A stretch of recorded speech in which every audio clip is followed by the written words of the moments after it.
Well, thank you very much and good afternoon. The First Lady and I, please, are delighted to welcome you all to the White House for this very special occasion, and that it is. Today is my great privilege to present our nation's highest civilian honor, the Presidential Medal of Freedom, to a courageous warrior and a fearless patriot, General Jack Keane.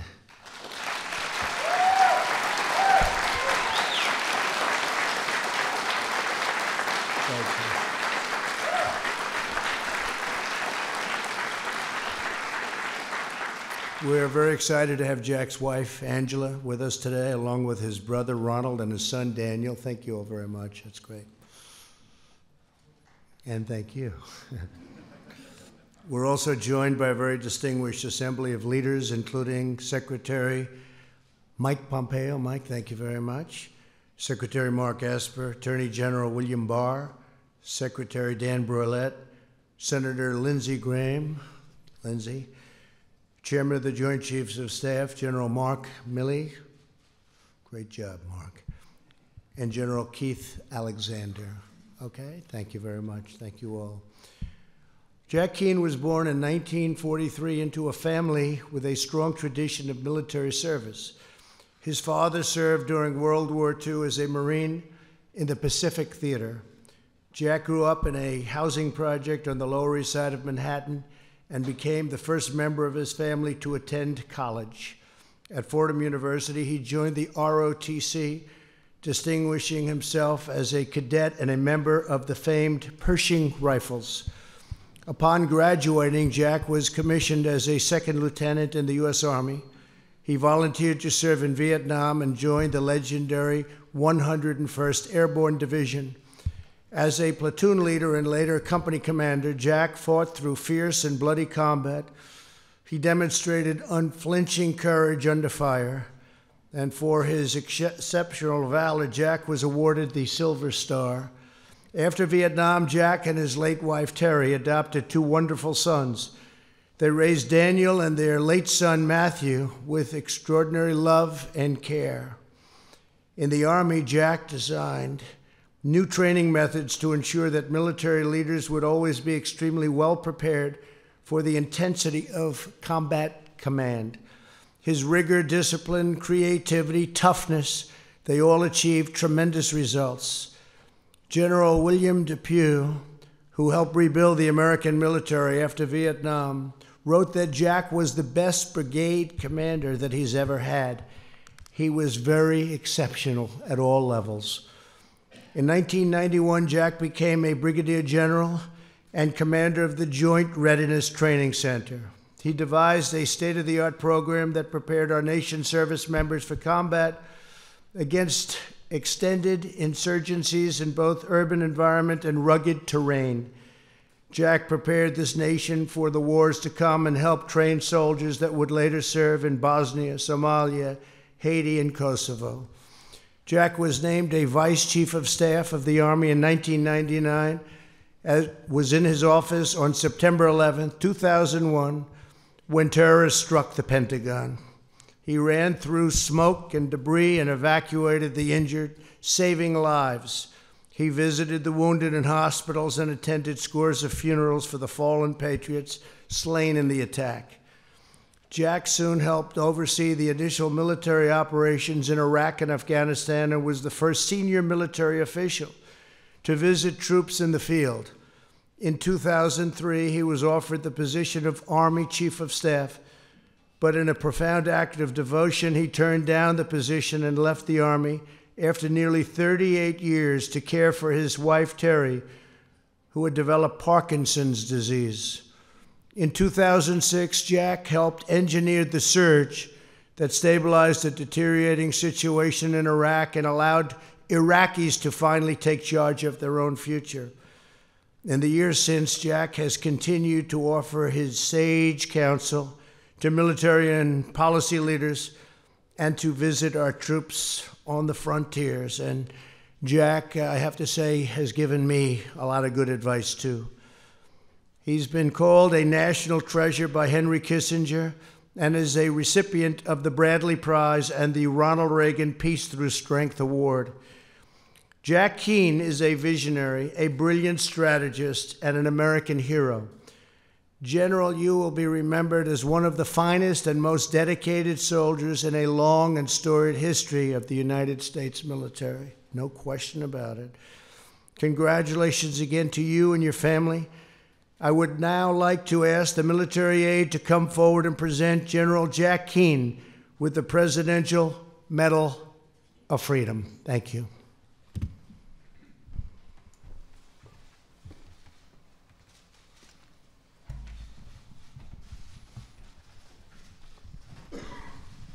General Jack Keane is one of our nation's most distinguished military leaders.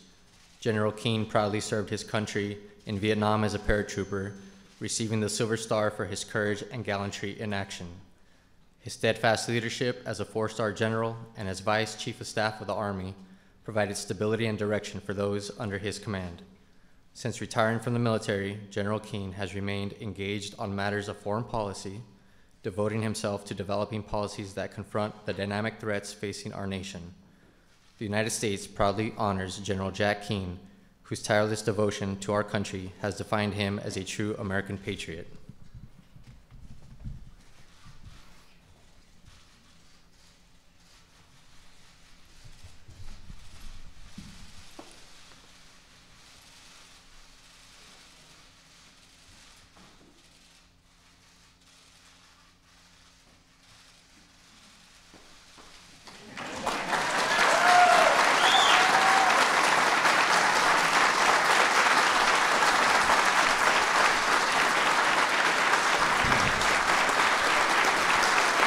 Thank you very much. Thank you very much. Thank you. Thank you very much. Thank you, thank you. You know, I'm usually not uncomfortable in front of cameras, even talking about foreign policy.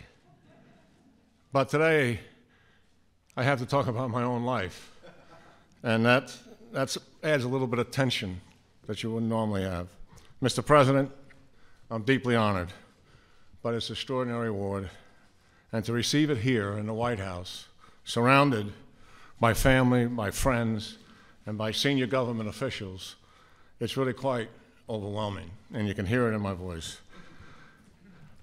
Thank you, Mr. President, for your generous and your kind words, and also for your very touching and personal phone call several months ago about this.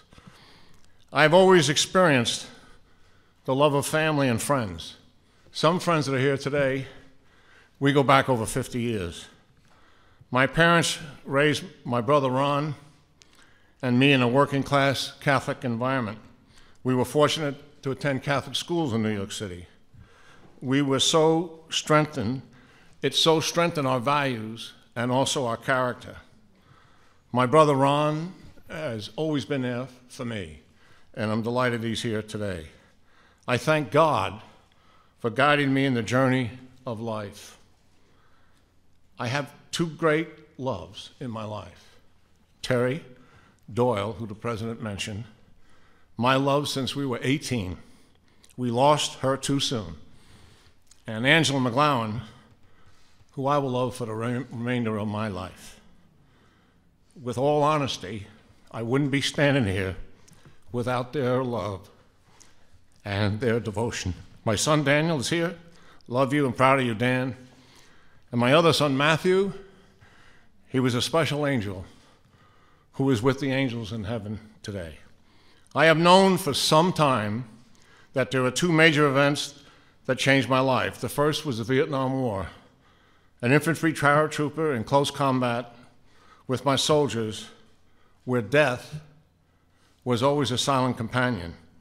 Yet it was there I truly learned the value of life, the value of human life, to treasure it, to protect it.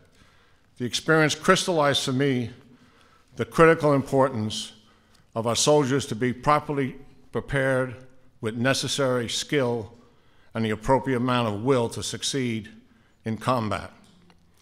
I lived a life, as the President mentioned, for 38 years in the Army. I lived that life among heroes who inspired me, and I'm still in awe of them today. My sergeants, my fellow officers, and my mentors shaped me significantly, and several times they saved me from myself. And that's the truth of it. The second event was 9/11, the Pentagon. I lost 85 Army teammates, lived the tragedy up close, attended scores of funerals with Terry.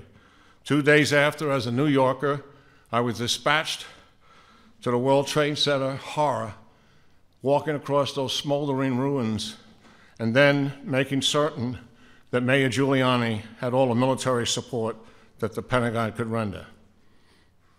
It was personal, and I was angry. And despite having left the Army 17 years ago, I never left the 9/11 wars and America's focus on radical Islam and what they did to us. I could not have imagined that I would stay so involved in national security and foreign policy. My motivation is pretty simple. Do whatever I can, even in a small way, to keep America and the American people safe. Mr. President, thank you for the Trump defense buildup. What you are doing to dig us out of the deep hole that you found the military in is all about protecting America, not just for today, but for the generation to come. And thank you so much for everyone for sharing this day. And thank you again, Mr. President, for making this day happen. God bless America, and God bless the American people. Thank you.